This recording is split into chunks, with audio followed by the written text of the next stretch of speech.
Hey, I had a few people ask me to demonstrate the inside out method, and I'm looking at myself now, my glasses are dirty. So I thought I would. Hopefully you guys saw this blog yesterday that I released yesterday. I would take the time to go through it, but if you want, if you just go down to here where it's like blue, I made a very small effort to kind of make it so you guys can't read it, but obviously if you want to read it, you can. Which you will then take and put in your favorite GPT. Someone did tell me that if you don't have the official form of GPT, you might need to use Gemini. Gemini took it all, but if you couldn't paste it all, well, one of my students couldn't paste it all. You could also paste it in segments, just say, hey, you don't have the entire prompt yet, that should be fine. But let's dig in, show you how this all comes together. It should, right off the bat, introduce itself as chatty. If it doesn't, just say run the protocol or something like that. I've already gone through this several times, so I don't want you guys to see the questions that the protocol asks. So I'm just going to run through it real fast. And no, you know what? I'll just run through it real fast.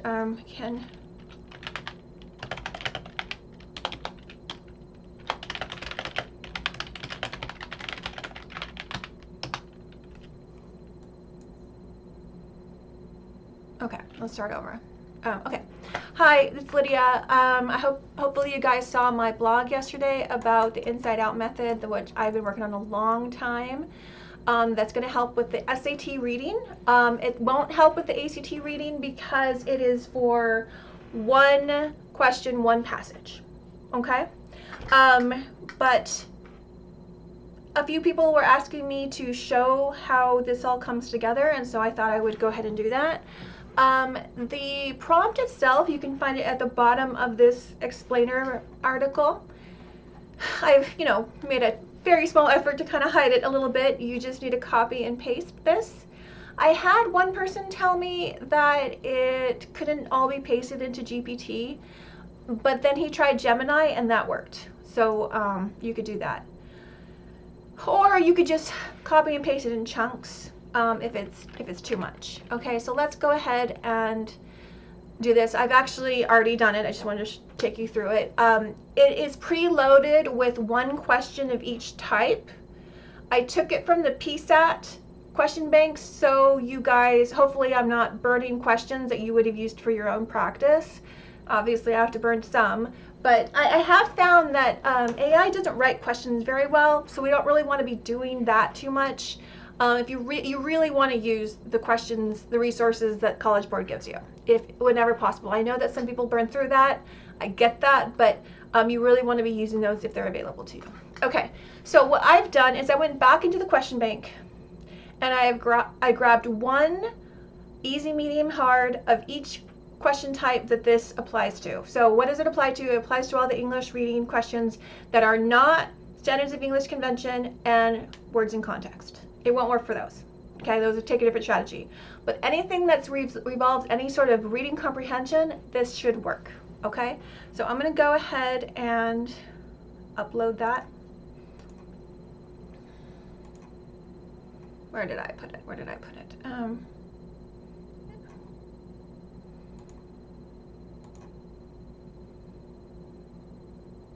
Is this today's date? Yes, okay. Okay, you can give the GPT some instructions. It has been told that if you deviate too much, it's going to say this is too much of a deviation.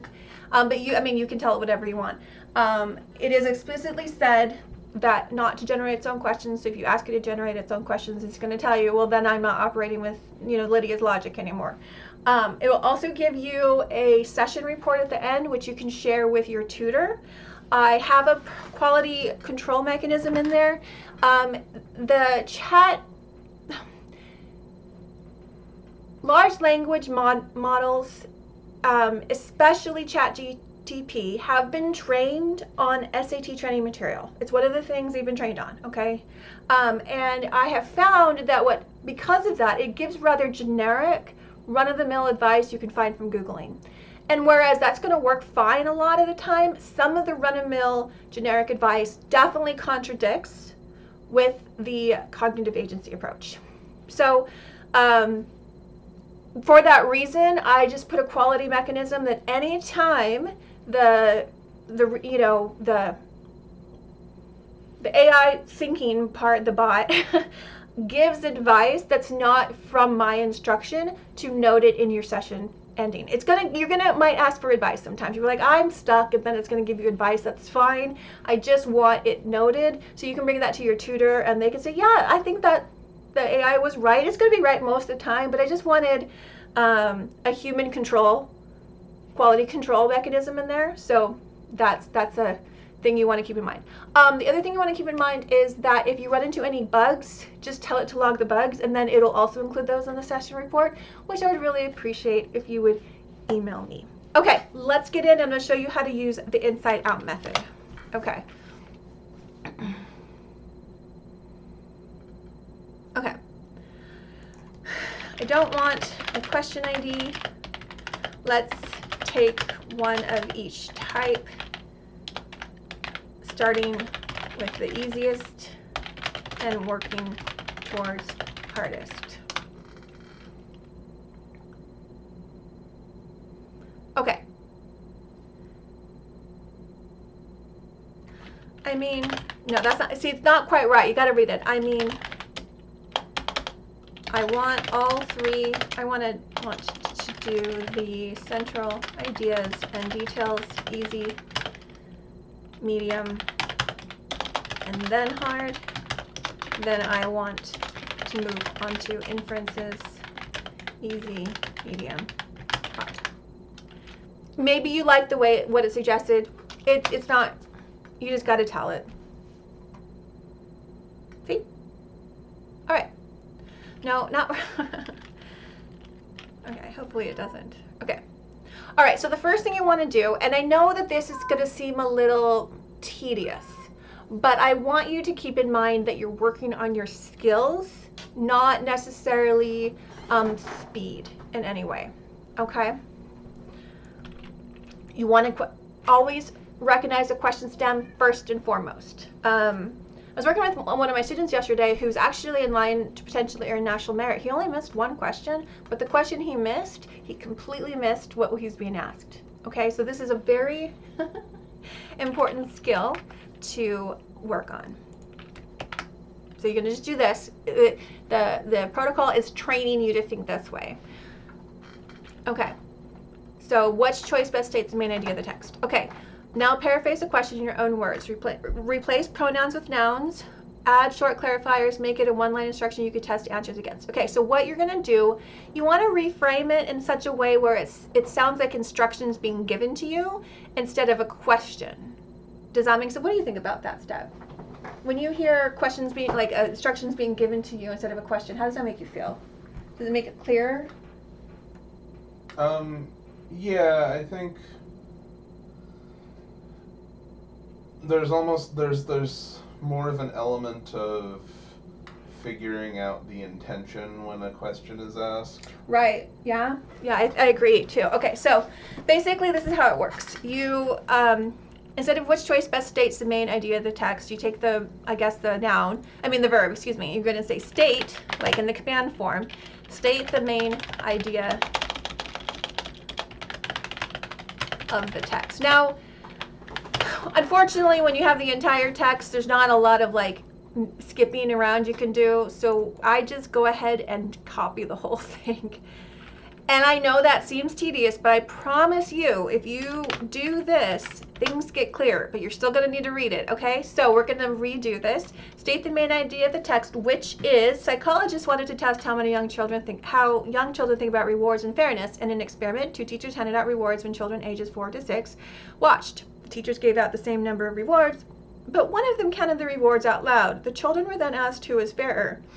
73% chose the teacher who counted. The psychologists think that counting showed the children the teacher wanted to be fair. The children may have believed that the teacher who did not count did not care about fairness. Okay, so you want to keep in mind that the SAT already knows the answer.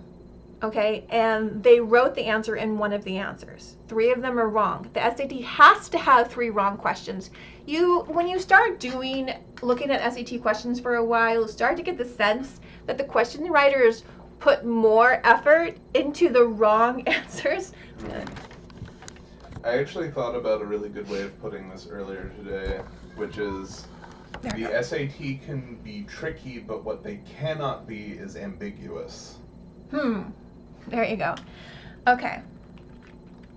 So there's always going to be something in there to disambiguate. Right? Okay. All right. So we're not going to invent this on our own. I sometimes tell my students there's 2 ways of thinking about it, okay? One of them is kind of like more relevant but unethical, and the other one is more ethical but irrelevant, less relevant. So you could look at it here's the relevant but unethical way. Imagine you are sitting next to your 4 smartest friends. I almost said something else. Your 4 smartest friends, and you get to peek at their answers. And they're all equally have a chance of being right, so you don't have to invent the answer, but you have to choose which one you're going to pick. So that's one way of looking at it. You don't have to come up with it on your own, but you have to pick which one you think is most likely to be right. The other way you can look at it is like you are a leader on maybe a team, and you said, hey team, give me 4 ideas. And then you don't have to come up with the ideas, but the 4 people bring the ideas and you have to pick which one sounds best to you. Do you see? So what you're doing is you're reducing the amount of work you need to do. And this is really important. There's a lot of studies that show if you can conserve your cognitive load, you're going to be able to keep a sustained level of thinking and cognition. And as we all know, the SAT can be really tiring. So you want to not do work you don't have to do, okay? So I'm going to go ahead and read the answers. I'm going to decide, do I want to rule it out, okay? So A, psychologists think children cannot understand the concept of fairness until they're 6 years old. Nobody said that. Okay, by the way, that might be true. A lot of times they'll put in things that are true but they're not an answer to the question. This is not supported by the passage. An experiment found that counting out loud is the best way to teach mathematical concepts in children. That also might be true. They did count out loud, but that's not what the point of counting out loud was. The point of counting out loud, well, they found that when the teacher counted out loud, the kids trusted her more, or him more. No, this is not supported by the passage. You can, if you want to, you can explain a little bit more just to work on your reasoning. The chat GP is not going to be impressed or disappointed in you. So you can go no, or you can say, while there was an element of counting out loud, it was about trust, not instruction, about teaching. Okay.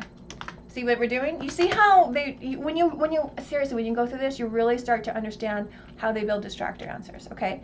Psychologists think children expect to be rewarded when their children show that they care about fairness. That's probably the strongest distractor, but that's still not quite right. No, that is not supported by the passage. D. An experiment showed that the way rewards are given out may affect whether young children think the situation is fair. Yes, that is right. Here's the thing. This is why it's really important not to invent your own answers. That is not what I would have said. I would have zeroed in on the fact about the counting seemed fairer to the children, but this is it's an understatement, right? An experiment showed that something happened. I mean, it's not wrong, right? And I find is this difficult? Like, my partner over here, Mason, straight A student when he actually will help me out here sometimes thinking about good student, bad test taker thinking, yeah.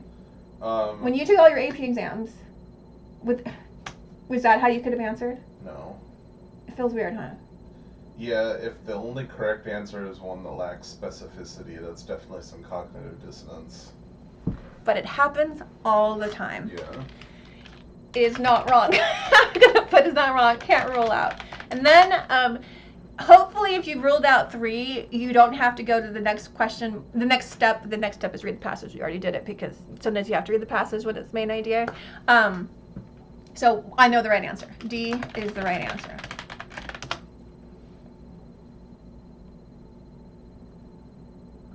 There we go. Okay. All right.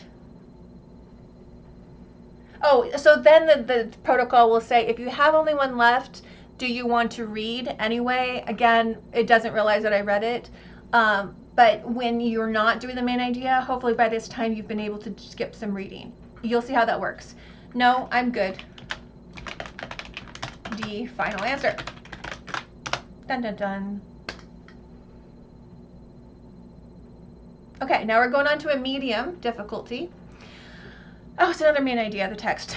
Do I want to? Let's do it again. That's fine. I want to show more how the non-main ideas, but let me just do this one quickly, and we'll just keep going through it. Copy this question stem verbatim. What choice best states the main idea of the text? Don't go through the motions, like read it, you know. Paraphrase the task in your own words. State the main idea of the text, which is, in 1934, physicist Eugene Wigner posited. So posit comes up quite a bit on the SAT. You want to make sure you know what that word means. It means to take a position. Like, I posit that. I would say it has a sense it's a little stronger than an opinion and not quite as strong as I'm stating facts or testimony. Would you agree? If I posit something, that's a strong opinion. I'm taking this position and I want to defend it. Mm-hmm. But it shouldn't be implied as I'm stating absolute fact. So, but it comes up a lot. It's like a hypothesis. Okay. State the main idea, the text, which is posited the existence of crystal consisting entirely of electrons in a honeycomb-like structure. Okay. Honeycomb-like structure. The so-called Wigner crystal remained largely conjecture, however. Pay attention to transition words. Until Feng Wang and colleagues announced in 2021 that they had captured an image of one. The researchers trapped electrons between two semiconductors and cooled the apparatus, causing electrons to settle into a crystalline structure. By inserting an ultra-thin sheet of graphene above the crystal, the researchers obtained an impression, the first visual confirmation of the Wigner crystal. I have something to tell you. I'm not a big science person. I studied about crystals and graphene, and there was theories, but then they showed it. A lot of people who aren't sciencey type people kind of get lost in this, and a lot of my students will get the sense that they really have to understand this. You don't. Maybe you did, maybe you didn't, but just keep on with the process. You're only going to expend cognitive energy when you have to. There are times you're going to have to really dig down into what the passage is saying, but a lot of times you can work out the right answer without having to do that. And I know this is probably where it's the most contradictory to most other tutors. Would you agree with that? Yeah. Okay. Is that what you were taught to do? You were taught to really like understand and diagram? Sure. Yeah. I get it. But we're here to get points. We're not here to learn about the Wigner crystal. Okay? You've got to remember that. Okay? All right. Let's roll out choices in or out. Start with A. It's giving me one at a time. Isn't that cute? Researchers have obtained the most definitive evidence to date of the existence of the Wigner crystal. I think that that's probably the right answer. I'm going to leave it. It's making a mistake here. So, I'm okay. So, Chatty, this step is not about ruling in. It's about ruling yes to ruling yes or no to ruling out. Please include this in the bug report. I understand you probably won't notice that kind of stuff, but if you do, you know, you're not going to change the protocol. You're just going to generate something to send to me.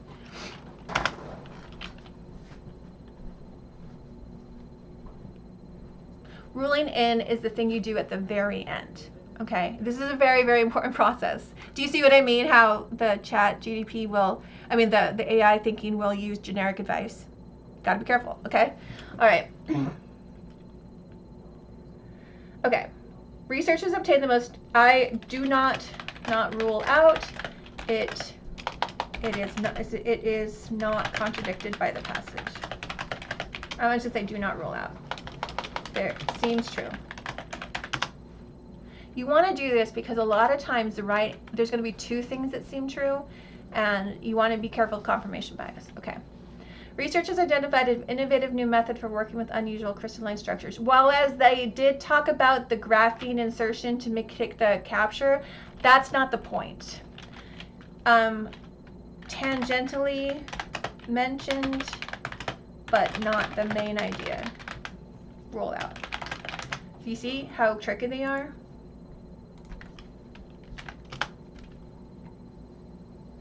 Graphene is the most important of the components required to capture an image of the Wigner crystal. This also very well may be true. It did seem to be the thing that they needed to finally do it, but that is not what they're saying. No.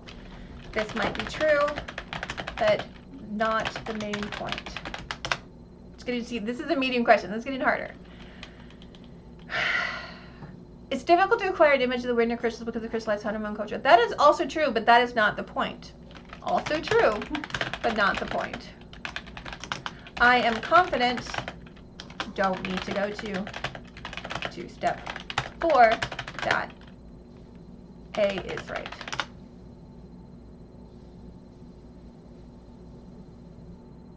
Now we're going hard. Let's see how we do. Okay. Oh, this one we do have a little bit of insertion we can do. Oh, and this is a poem. Ah, poems. Do you like poems? Reading comprehension on poems? Oh, they can be kind of annoying. Right. Yeah. Okay, let's see how this goes. Okay. Based on the text which challenge do humans sometimes experience. It's really, really important that you follow this protocol for poems. I get, it's not that. I'm saying well, let me say that again. This protocol is really useful and effective. It's particularly useful for poems. Let's work through it. Okay. Now paraphrase the task in your own words. Okay, it doesn't need to be short. I don't know why I keep saying that. Okay.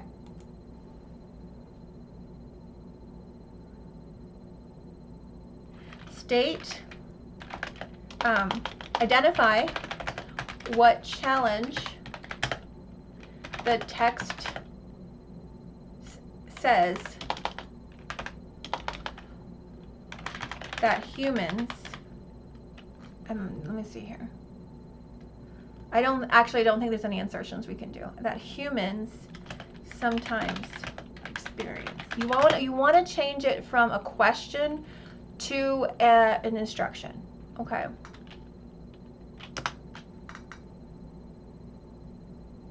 Okay. They cannot. I haven't read the text here, so they cannot effectively tame certain wild animals because of a lack of compassion. I cannot rule this out. So that's what happens sometimes. A lot of times you just don't know enough. But sometimes you'll see as we work through this more. Next up, they cannot focus on setting obtainable goals because of lack of motivation. I can't rule this out. They quickly become frustrated when faced with difficult tasks with a lack of self-control. Can't rule it out.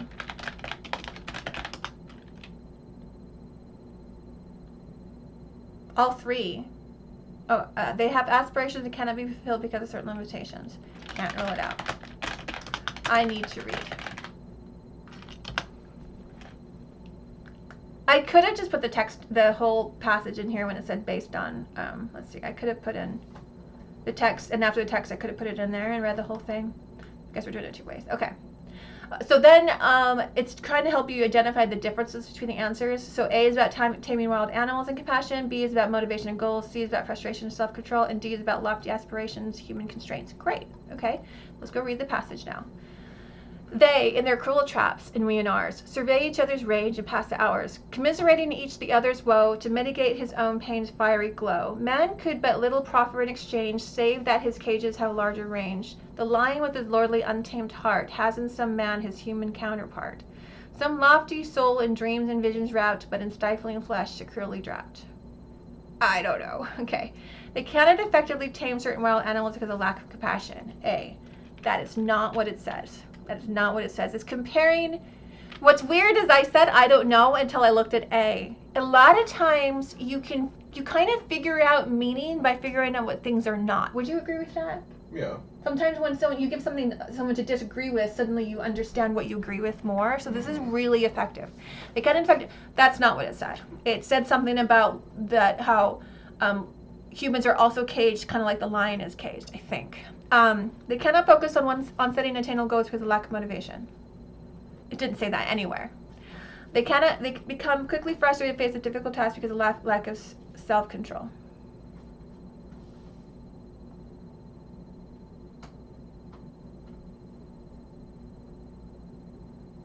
Yeah, that's not what it said either. It says some lofty soul and dreams envision rat, but in stifling flesh securely trapped. I believe it's D. They have aspirations that cannot be fulfilled because of certain limitations. They are stifled by their flesh. Oh, so they were talking about lions and traps are being constrained. They've lost their agency. Humans, I mean, we think we're free, but we can't. We are stifled by our own flesh. So it's saying, you're no better than a caged lion. D is the right answer. Now, I had to read the whole thing, I had to dig into it, but that's going to happen on the hard questions. Okay? Okay, now we're doing inferences. All right. This is going to be a long video, but I hope you guys really appreciate it. Or I hope you find it useful. Not appreciate it, useful. Okay. What choice most logically completes the text? Okay. Find the stem.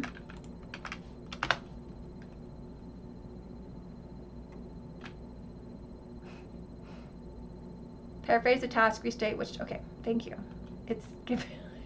Sometimes it leads into your own advice and then it starts giving you. Okay. Logically complete the text, which is.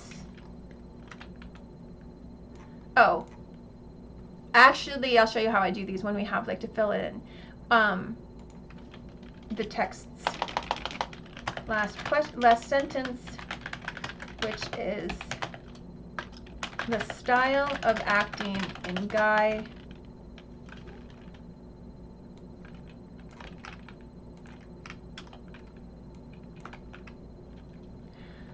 film. Okay, so this takes skill. I mean, this takes practice. So this is what you're going to do. I have a reference here. The style of acting. What's that? So now I'm going to go back and find it. You really want to practice scanning the text for the information you need. I'm locked in, not on comprehend the text. I'm locked in on what style of acting they're talking about. Okay, so I'm just encouraged. What are you going to do?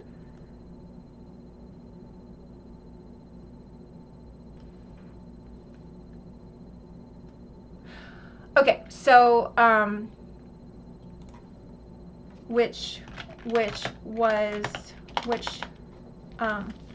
where he encouraged actors to be natural as opposed to exaggerated silent actors, and opposed to the exaggerated silent acting of the time. Do you see what I've done here? I probably have a deeper understanding of this passage by just doing this way than you would have had you just read it, okay? You're letting the question dictate what you're paying attention to. And so a lot of people can think this is kind of like, when you first heard me explain this, what did you think? That it was kind of cheesy or a trick? Explain what? Where you like work back from the passage by just finding the references? Oh, Like you're like, oh, but you're not reading the whole thing. You're kind of cheating. Is it something like that? well, no, I understood what you were doing. It just, yeah, I mean, it felt like weird to me. Like I would have a hard time doing it. Why is that? Does it feel insecure? A lot of my students say something about feeling insecure. Yeah. So remember we talked about it, and I said, well, haven't you noticed how many times there's red herrings? Mhm. So if you're feeling insecure about it, what would you say? Like, try it a few times or low. The thing is test prep is low stakes. You can try and fail, right? I understand if you're not going to want to adopt this, if I learn about this the day before the test. But why not try it? What do you think? Yeah, I mean, I would say you really have to try it out for a little bit before you really make a decision about, how it works for you. The style of acting in Guy Blanche's films, where he encouraged actors to be natural as opposed to exaggerated silent acting at the time, was therefore, okay, that's how it works.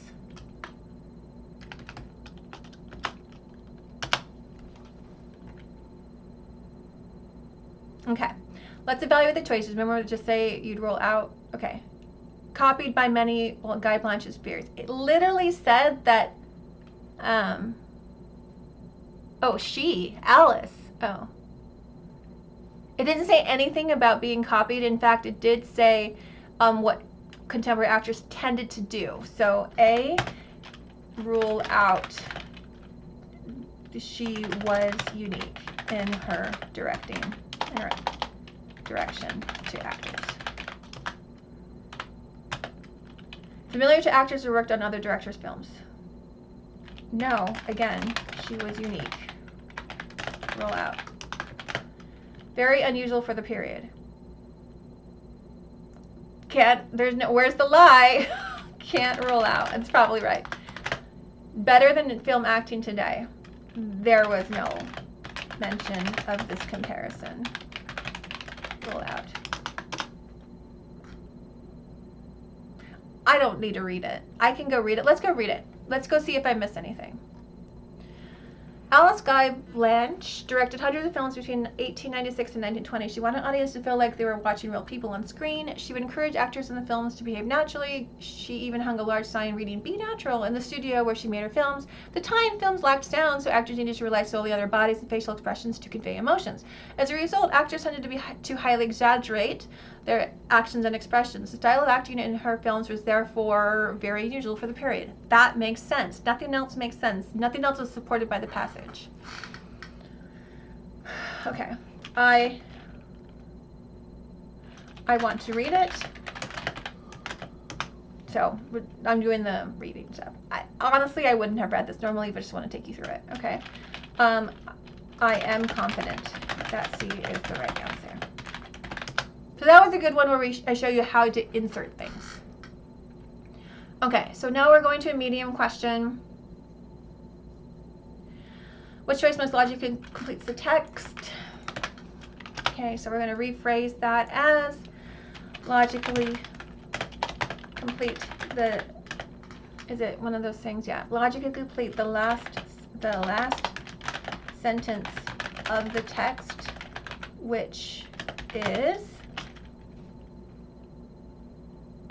there's a very long last sentence. I want you to notice this, however, right here. A lot of times there is a transition word before the last sentence or the second to last sentence. And this is a really helpful framing. So because I see however here, there's a high chance I don't need to read before the word however, because I know that whatever it is, the thing that comes after it is an exception to that.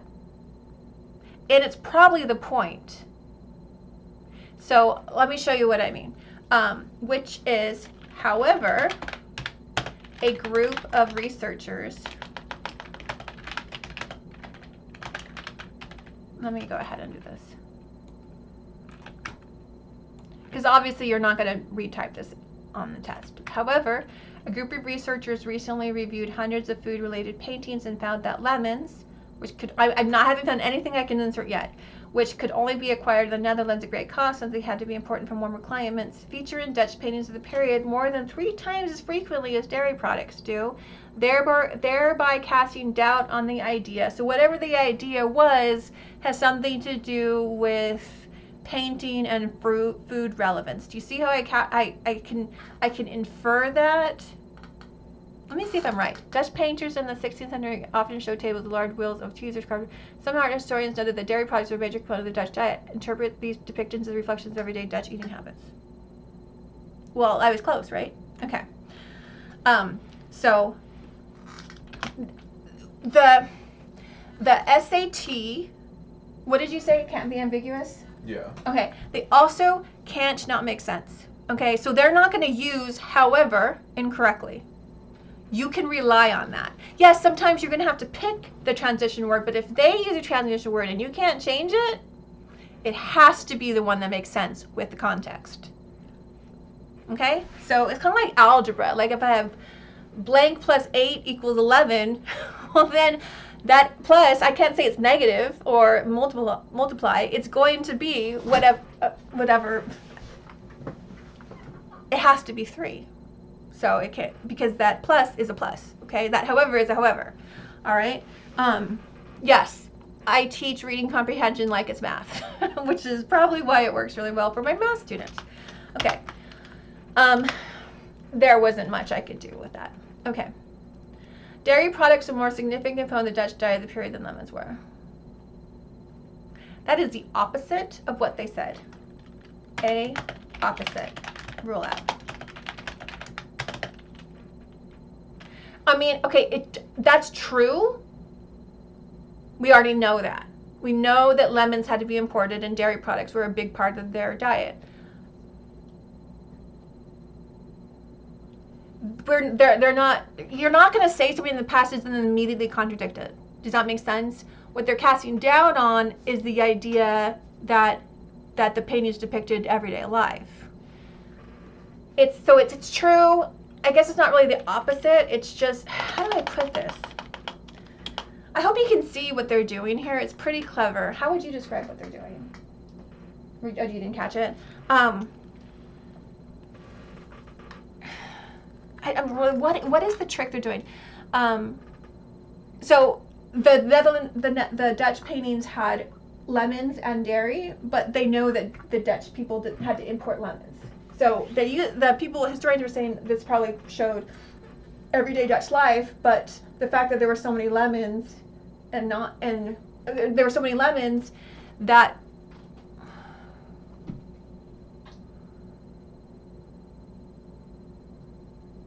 there was more than 3 times lemons than there were dairy products. So that therefore casts an idea on the fact that our historians are correct. They're probably incorrect. But the first one is dairy products were a more significant component of the Dutch diet of the period than lemons were. So that's like true, but because it says casting doubt on this idea, you see how it's like this negative thing? It's tricky, right?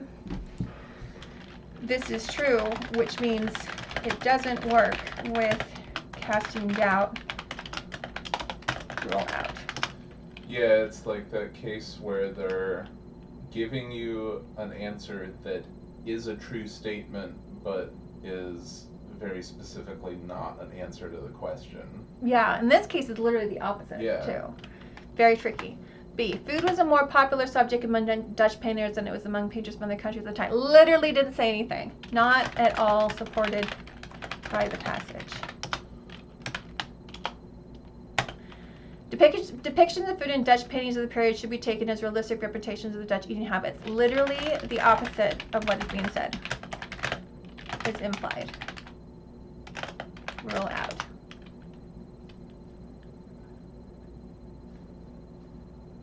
D. Dutch paintings of the period may have depicted foods for symbolic reasons rather than to show what Dutch people typically ate. That is the logical, and what is this called? What are these called? Inferences? The logical inference. The final answer. Dun, dun, dun.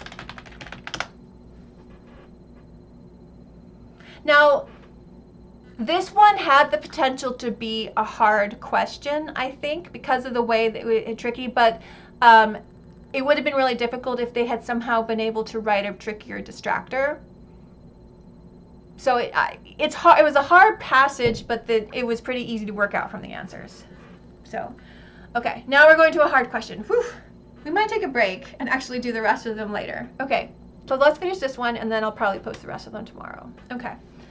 assuming that the findings of fan team are valid, it can be inferred that is the question stem. Restate, assuming the findings of fan team are valid. Okay, in your own words. Okay. Is that really the... That doesn't sound like a question stem. Sometimes you have to check this stuff. Is that the question stem verbatim?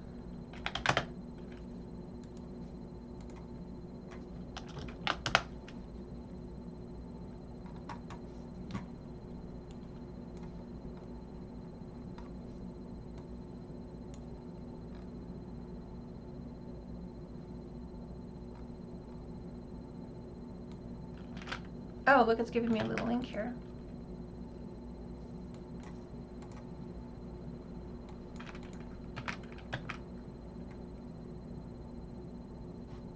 You see that? You see what it did? Don't look at the answer. Okay, so look what it did. Okay, the last sentence is assuming the findings of the fan team are valid. It can be inferred that, and then the stem is which choice most logically completes the text. This is the second time I've caught it doing this. Okay.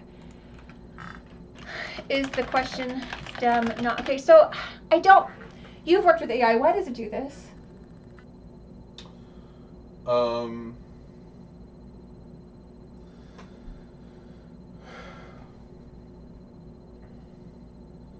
It's just the fact that its ability to retain things within a conversation is not actually that good compared to its like overall training data. So the fact that I gave those instructions before, it's forgotten? But I just told it, is that the stem really? And it said yes, I promise. Why does it lie? Why does it just straight up lie?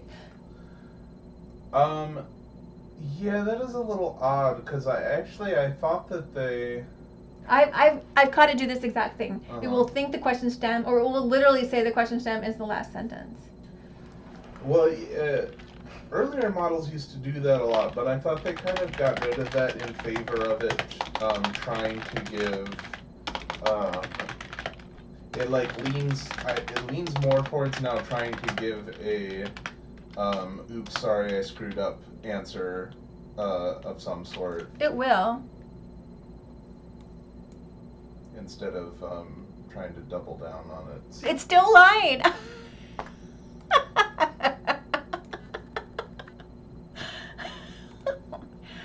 Oh my gosh, that's so funny.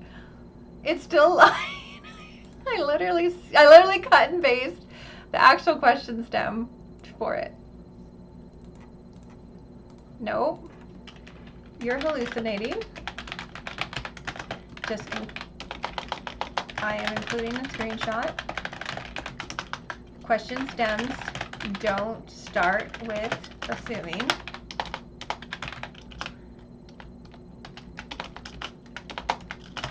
You read the last sentence and said it was the question stem. This is the question. It's not going to get its feelings hurt. You just tell it's hallucinating. It's thinking.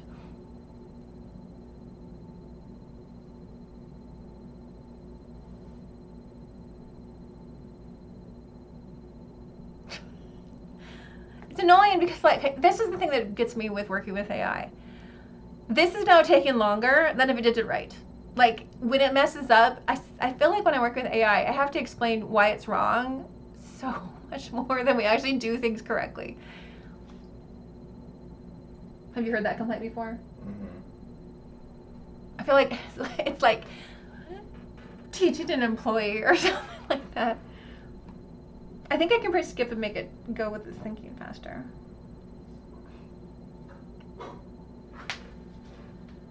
I didn't read the answer though, so I can still do this. Let's just start working on it. Okay. The alpaca was domesticated. Okay, wait. We're assuming the findings of fan stream are valid. Oh, that is not the answer. Okay. Which choice most logically completes the test? Logically complete the text. I mean, it's the same thing. That's why it thinks it's okay. Logically complete the last sentence of the text, which is, the llama and alpaca apparently interbred widely for only a handful of generations between 4,000 and 600 years ago. Assuming the findings of Pham's team are valid, assuming the findings which are, let's go find Pham's team. Our research team may have solved the mystery. What's the mystery?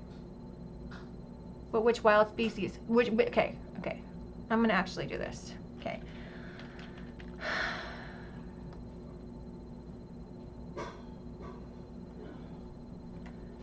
Logically complete the last sentence of the text, which is,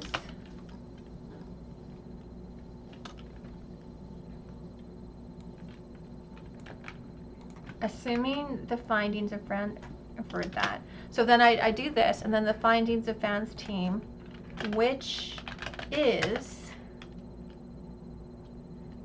which concluded that the alpaca is the domesticated form of the vicuña.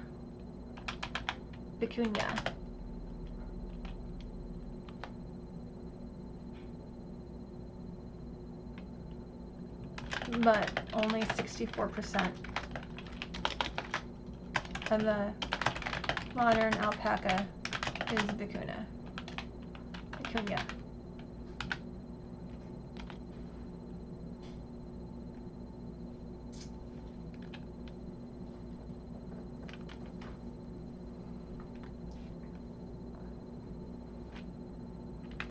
It can be inferred that. Okay, so that's what you want to do. Rewrite, I blew it. Okay. The modern llama population is the greater genetic on average than the modern alpaca. That isn't, I don't think we can make that inference. This is not supported. Rule out. What if I'm wrong? Wait, hold on. Modern llama populations are the greater genetic, the modern, wait, what did it say?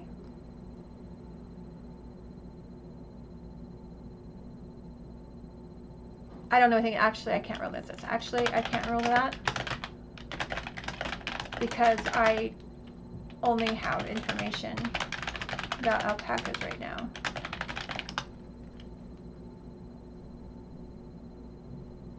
No, okay. I'm keeping A in with this reasoning. I think this is one I'm going to have to read.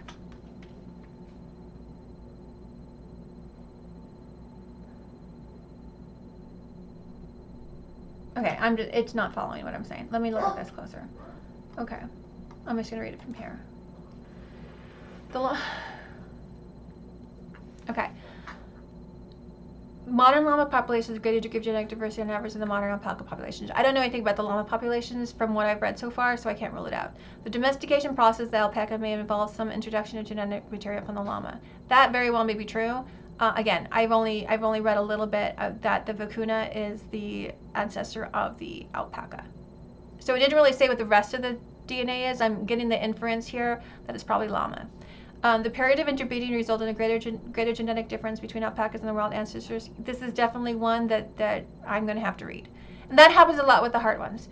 If they were subjected to intergenic testing, modern populations guanacos and vicuñas would likely show traces of ancient. That is definitely not what they're saying. That is the opposite. Okay, now I'm going to read the whole thing. So now the fourth step is, which we haven't had to do this yet, is read with intention. Okay, so A, modern llama populations have a greater genetic diversity than modern alpaca. Great. Domestication process alchemy involves some introduction of genetic from the llama. I think probably true as well. This could be true. The period of interbreeding resulted in a greater genetic difference between the alpacas and their wild ancestors, between llamas and their wild ancestors. I just have to read it. The alpaca was domesticated by indigenous people in the Andes about 7,000 years ago. By which wild species did it descend from, the vicuña or the guanaco? A research team led by this person may have solved the mystery, concluding that the alpaca is a domesticated form of the vicuña, but the modern alpaca only gets 64% of its genetic material from its wild ancestor. The rest comes from the domesticated llama. Okay, great. The llama, meanwhile, gets 95.5% of its genetic material from its own wild, this is complicated, old wild ancestor, the guanaco, and the rest from the alpaca. The llama and the alpaca apparently interbred widely for only a handful of generations between 400 and 600 years ago. Assuming that the findings are valid, it can be inferred that, wow, this is a lot. Yeah, so it's overwhelming you with data points. Yeah, so we're going to so this is not one, but the thing is the way I've read it has set me up for success, okay? Modern llama populations have a greater degree of genetic diversity on average than modern alpaca populations do. Something I like to do is, a good thing I already had this here, is I will draw a little like diagram, okay? Llama,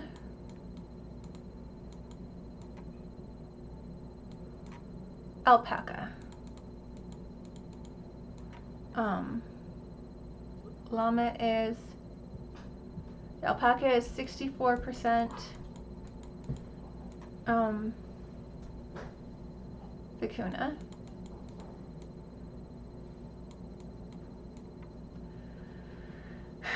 And llama. And so then 100 minus 64%, whatever that is. And then the llama is 95.5% guanaco. Okay.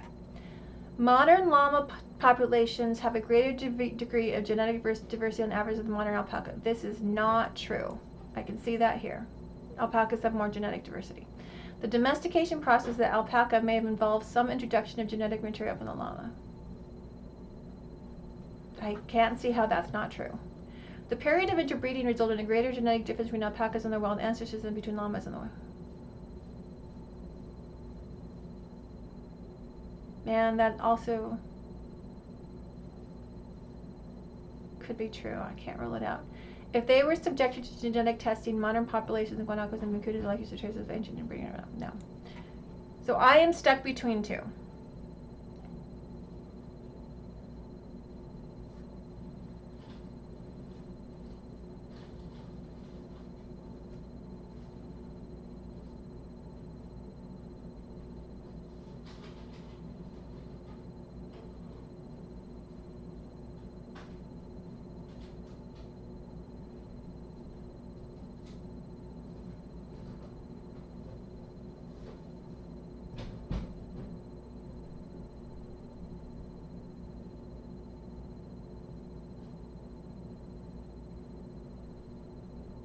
Oh, yeah, this isn't true. So it was domesticated 7,000 years ago, but it was only mixed with alpaca between 400 and 600 years ago. Okay, so it's not B. The period. Do you see? I didn't know that was a detail I had to pay attention to until I started working back for the answers. The period of interbreeding resulted in a greater genetic difference between alpacas and the wild ancestors in between. Yes, C is true. Okay, that one was really hard. C is the right answer.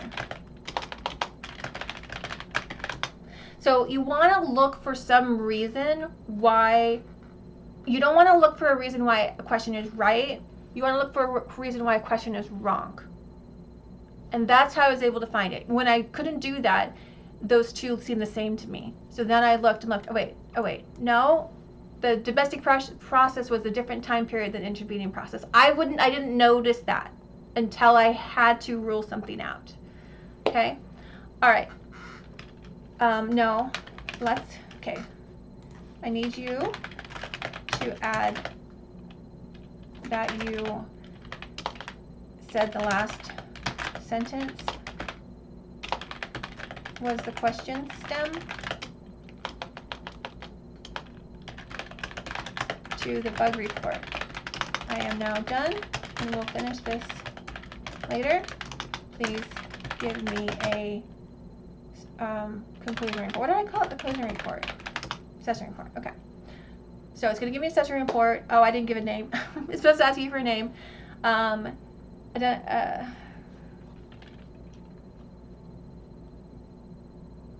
got them all right. There you go. Good job. See, it's telling me the extra tutor unit gave me. Guide the student to condense long paraphrases to one-line testable options. Highlighted contrast and read with purpose. Okay. Perfect. This worked. This is how you do it. I hope that helps. This is not easy, but this process will help you. Bye.